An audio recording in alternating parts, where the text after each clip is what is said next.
Alright. This number is magic. It's the third commandment, and this is the third time I record this. Anyway, and that's the name of the book. Anyway, the Paradoxical Commandment. The third commandment. If you are successful, you will win false friends and true enemies. Succeed anyway. When I became the director of a state government agency and a member of governor's cabinet, I was startled to discover how many new friends I suddenly had. Business and community leaders were available when I wanted to see them. In fact, some wanted to see me to ask me to support their projects and ideas. I was invited to give speeches at hundreds of conferences and special events.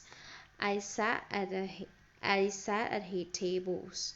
Reporters called regularly. I was in a newspaper every few weeks and on TV or radio at least once a month. I had a lot of new friends.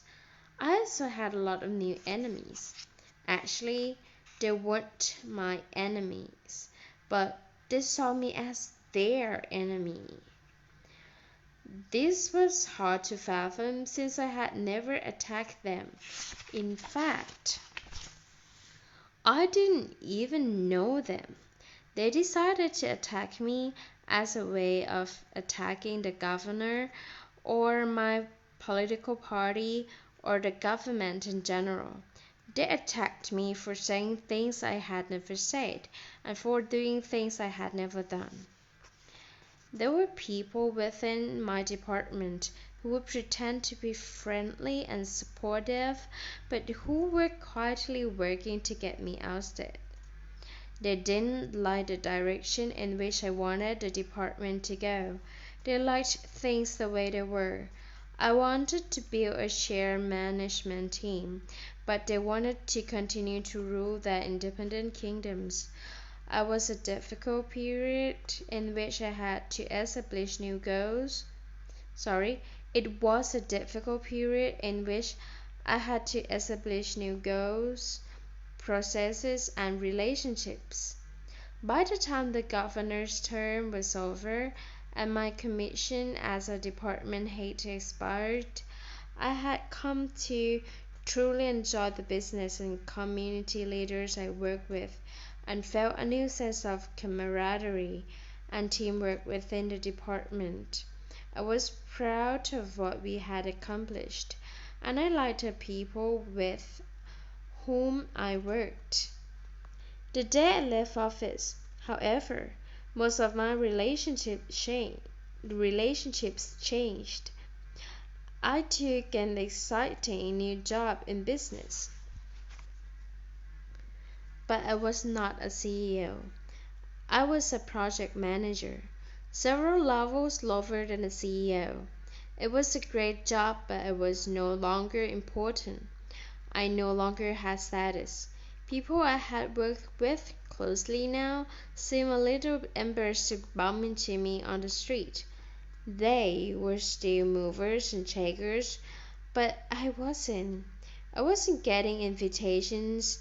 My support was no longer being sought, and the press wasn't calling for interviews. This cycle of suddenly acquired friends and enemies and then just as suddenly losing them in a cycle I have experienced more than once. I know it has happened to thousands of other people. I was not surprised and disillusioned. Fortunately, when I first became the director of the department, a mentor had told me to remember every day that I would not always be the director. I would not always be in the public limelight. I would not always be in a position of influence. I should do the job knowing that the years would pass quickly and then I would be in a new role, probably one with less power and visibility. It was like the old saying that you should be kind to the people you meet on your way up because they are the same people you will be seeing again on your way down. People who became successful learn that they have personal friends and positional friends. A personal friend is with you through thick and thin, high position, low position, or no position. A personal friend truly cares about you and enjoys your company. A positional friend is a friend of your positions of power or influence. He was a friend of the last person to have your position, and he will be the friend of the next person who have your position. This is good for business. It maintains networks that are useful to both you and to the positional friend. There is nothing wrong with this. You just have to remember not to confuse positional friends with personal ones. Positional friends are not true friends in the usual sense of the word. When they retire or leave their positions, government leaders, military generals, and CEOs discover a change in their positional friends. Suddenly, their positional friends are too busy to meet them for lunch. Their positional friends don't return their phone calls anymore. Their positional friends don't laugh at their jokes or admire their ideas anymore. The reason is simple. Their positional friends are now focused on the new government official, the new general, the new CEO. They have new lunches to go to, new phone calls to answer, new jokes to laugh at, and new ideas to admire. Then, of course, there are the real false friends, people who want to use you and your position for their own ends and the most crass sense. Unlike positional friends who want to maintain a good relationship while you have your position, false friends are just pretending, waiting for the right moment to make use of you, and then turn and run. Even worse, when you are successful, you win through enemies. Somebody else wanted your success. Somebody else lost when you won. Somebody doesn't want your star to rise because he sees himself as your rival. Somebody is embittered by anyone who succeeds and is looking for ways to attack or at least embarrass the successful. The higher you go in your organization or field of work, the easier a target you become. There are some simple ways to handle enemies. First, don't take their behavior personally. The people who attack you may be struggling with their own unhappiness at the way their lives have turned out. They are disappointed and they blame you for their disappointment. You may be no more than a symbol to them, a convenient target available for attack. The attack really isn't about you, it's about them. You shouldn't take it personally. You should take it with patience and compassion. Second, when other people see you as their enemy, you do not have to see them as your enemies. Some people attack because they crave more attention for themselves, and attacking you is one way to get it. Others attack because they are passionate about their beliefs. One more time.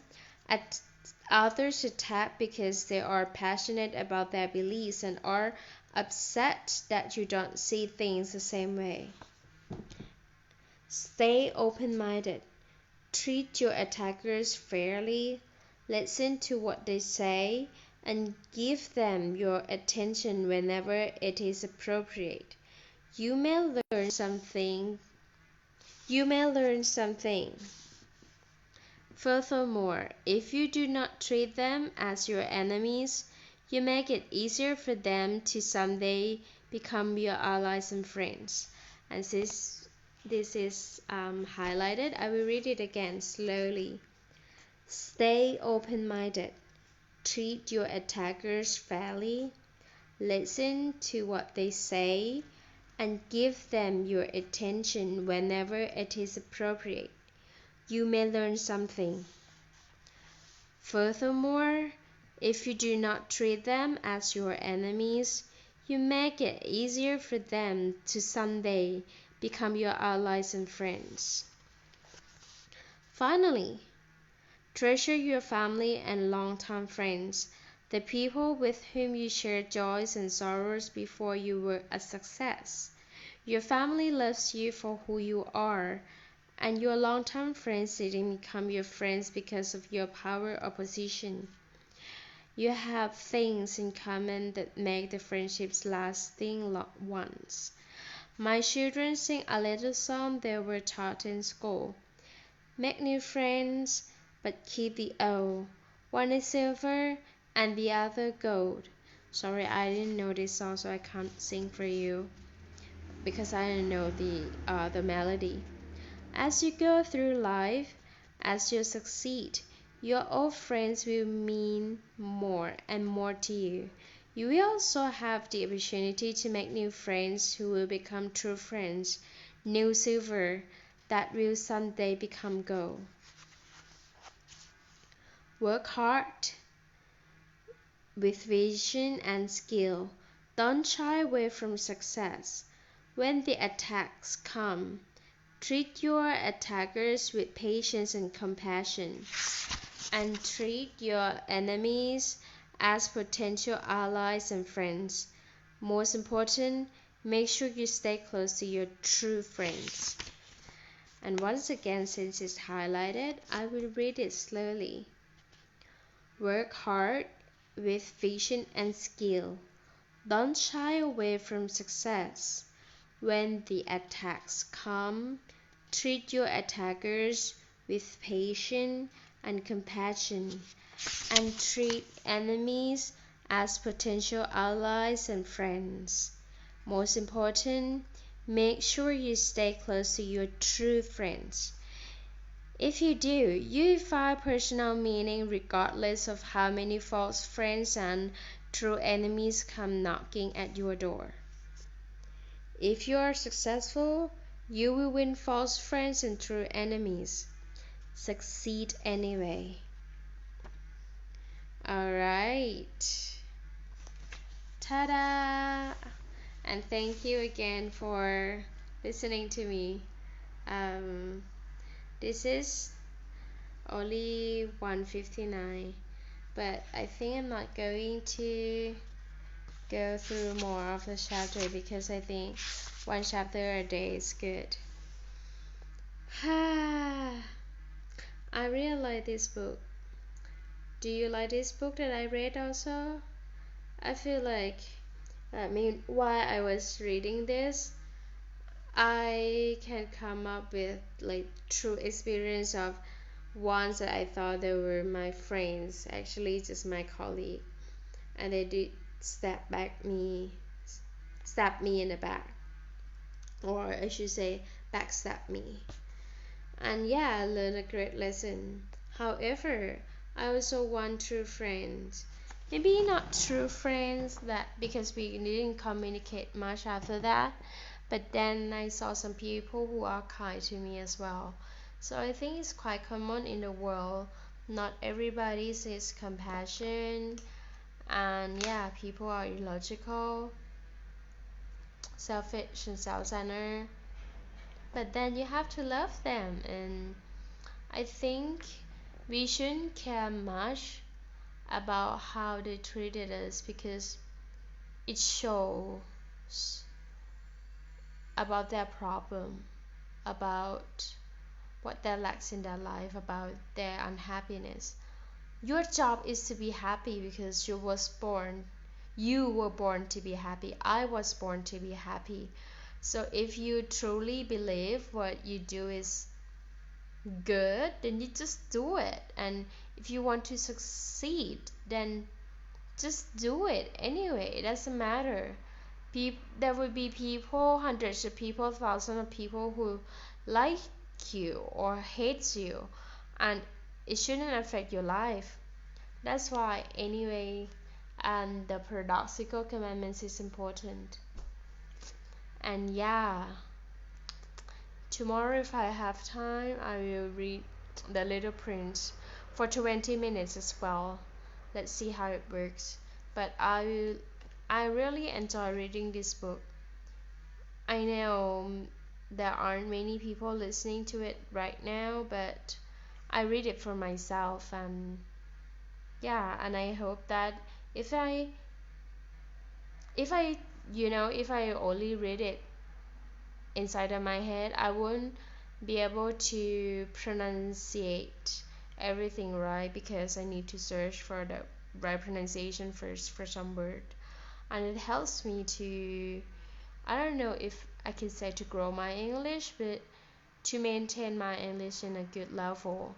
I feel like when reading this out loud, I just can, it helps me in one way or another of my to maintain my word. And of course sometimes I need to look up for the word that I don't understand. So yeah, it's good for me, and I feel like I shouldn't keep it to myself. Maybe somebody else out there might find is useful, and because of that I want to use technology that we have nowadays in a good way that it might be beneficial to others.